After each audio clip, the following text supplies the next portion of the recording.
good morning. So today we have Ellis with us, who is all about faking it till you can fake it on a larger scale, which is an interesting saying, which we will ask Ellis about because I'm curious to see what exactly. I mean, you can get the gist of it, but I'd like to understand what he means when he specifically says that. So Ellis, I'd welcome on the show. Can you give us an understanding of why you would say something like this? Yeah, absolutely. First of all, thanks for having me. I really appreciate it. Yeah, fake it till you can fake it on a larger scale. I That's kind of a personal motto of mine, both professionally and not professionally. Um, I think part of it is embrace the imposter syndrome. Like you're gonna feel like you don't belong. You're gonna feel like you're making decisions that are over your pay grade. And realistically, like just lean into that. It's okay. Everybody feels that way. Don't just fake it till you can fake it. Fake it till you can make it. Fake it till you can fake it on a larger scale. Like lean in and do that as much as you can. Okay. My next question for that would be, how do you create the fine line between faking it so much that people can actually tell that you're faking it so much, and how do you make sure that you stay authentic while doing that? Ooh, that's a good question.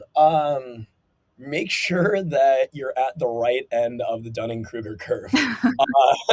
Uh, there's the beginning where everybody thinks they're an expert when they actually have just scratched the surface on something. Then they realize that they're not actually an expert, and they're kind of in that trough in the middle. And then the other end where they're actually an expert. But the things that people say stop looking like at the wrong end of the Dunning Kruger curve is like, oh yeah, I really know that thing. Let me explain it to you in depth. And at the other end, things start to look like, well, trust me, it's complicated. We can talk about it. And when you enter that like zone of, okay, I know how much I don't know, that, and you understand just how vast that is.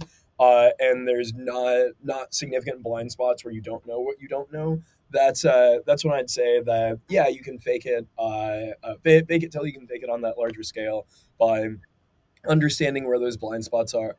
Understanding what you don't know, being cognizant of that, and being able to operate in an environment where you have a pretty good vision of what that landscape looks like. No, no, that's a good way to say it. I think one thing that could come out from this is no questions are stupid enough. So asking questions and making sure that you're asking the right questions won't make you look stupid, because I think there's this preconceived notion that, oh, if I ask this question, will people think I'm stupid? When it's just actually being self-aware of knowing that you don't know something and you actually want to learn about it, which is something that's so important. So thank you for sharing that, Ellis. My next question for you, Ellis, would be, where are you working? What is your role? I've read about your company. It sounds fascinating, but would love to hear more from you about it. Yeah, sure. I'm the head of talent acquisition at a company called Triplebyte. We're a pretty interesting company, and we're operating in the talent acquisition space, where we're a two-sided marketplace for engineers to be able to find a job. And there's three major differentiators between us and any other job finding tool out there, like LinkedIn or Indeed or something like that. Um, the first is the technical assessments that we have, which for the assessment methodologies that we have, which I don't want to dive into too much detail there and reveal the secret sauce, but we easily have the most advanced, at least in terms of multiple choice methodologies out there. Secondly, we've really hyper optimized for the engineer's experience. You could think of it kind of like Airbnb coming along and pulling out the short-term rental vertical from Craigslist that was doing not just short-term rentals, but you can buy a truck there, you can find a Yeah. hairdresser there, you can do all of these different things. So we've really like decided to do one thing and be good at it. Um, and the third is our other major product, which is Triplebyte Screen. That's basically letting other companies white label our technical assessments to be a part of their recruiting process, which we let them do for free. And that gets us a lot of surface area exposed to both companies and engineers to do a very remarkably good job of growing the platform very, very rapidly.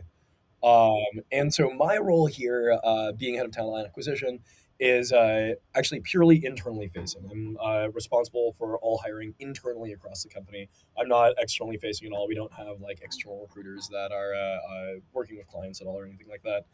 Um, and also, because of the nature of the company, I've also got impact in a lot of other places, like sales, account management, product, things like that, where a head of talent acquisition might normally not have a ton of impact. Okay. So standardized testing, a lot of these, as in like when you were applying for universities, for example, we heard about GREs, we heard about SATs, and one of the downsides of these standardized testing was that you can prepare for them. Some people can actually have a lot of preparation and do well, as opposed to people who can't. So what exactly does your testing prove to do, which other testing might not be able to do? Because there are a lot of other coding tests that exist, such as high review, psychometrics.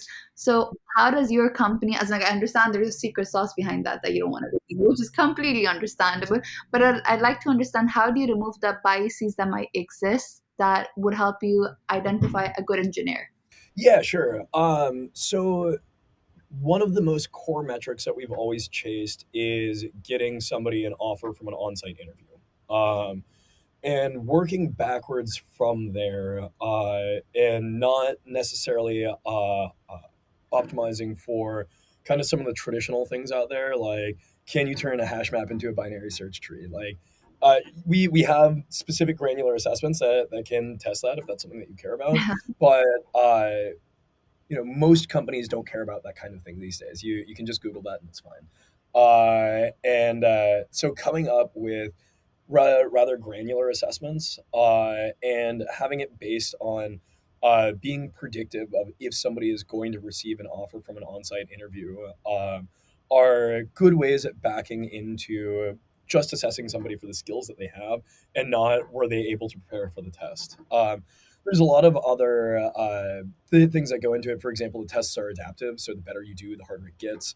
There's a bunch of other things that go into that give us a significant amount of signal out of those assessments that wouldn't otherwise exist in most other assessments out there that are the same sets of questions or the same Googleable question out there, which is quite hard to do with us, especially a lot of the assessments. You might only get 15 questions that you answer, but that's coming from a bank of hundreds of questions, and preparing for all of those possible questions is obviously not realistic. Yeah, okay. Candidates will be like, darn it, I had to figure out until you guys came along and you just ruined Yep. their preparation. But it makes sense just because I think there's so much rote learning these days where candidates just go Google stuff and come in. And when it actually comes to the doing the job, they're just like, okay, where do I go from here? What I just don't, I can't seem to do it. So then a lot of candidates end up losing or dropping out of their job just because they don't have the skills. So I'm glad that a platform like yours exists just to make sure that you guys identify the right talent. Last question. Go ahead. I was going to say we want to test for people that are good at their job, not people that are good at test taking. Exactly. I like the way you put it, and that definitely does make sense. Last question, Alice. You did mention that you're responsible for the internal hiring. So if you have any open positions that you're hiring for, would love to hear about that because your company definitely does sound interesting. Yeah, definitely. Definitely looking for a senior designer right now. That's probably one of the more difficult searches. Looking for a head of engineering. If you're really senior out there and you're interested in leading a team from a pretty early stage and watching us grow a lot, we're definitely looking for that right now. Obviously, infinity engineers, as everybody is at all times. Though I'd say that if you're particularly interested in having a very high impact on product and being able to have ownership from end to end of what you're building, I mean, you are the end user of the product that you're creating, and because of that, you've got a lot more autonomy to build stuff here that you want to see built than you'd have at a lot of other companies. Um, Beyond that, I am looking for a recruiter for my team. If you're interested in working somewhere where you can have a very broad impact cross functionally across the company and not just be siloed away the way that recruiting often is, we're definitely looking for that. I'd say those are probably the hottest roles that we have right now. But if you go to triplebyte.com/careers, you can see everything that we've got open. Okay, wonderful. So you're hiring all over the place. So that means that you're in need of great talent. So I'll definitely come All right. send you candidates if I come across good candidates. And hopefully you will find amazing talent for a company that is as amazing as yours. But other than that, Alice, thank you so much for coming on the show. We like to keep things short. It was an absolute pleasure having you as a guest, learning so much about you, how your company differentiates itself from other companies that are in the same platform, and the way that you're sifting and sorting out through talent. Thank you so much. Awesome. Thanks for having me.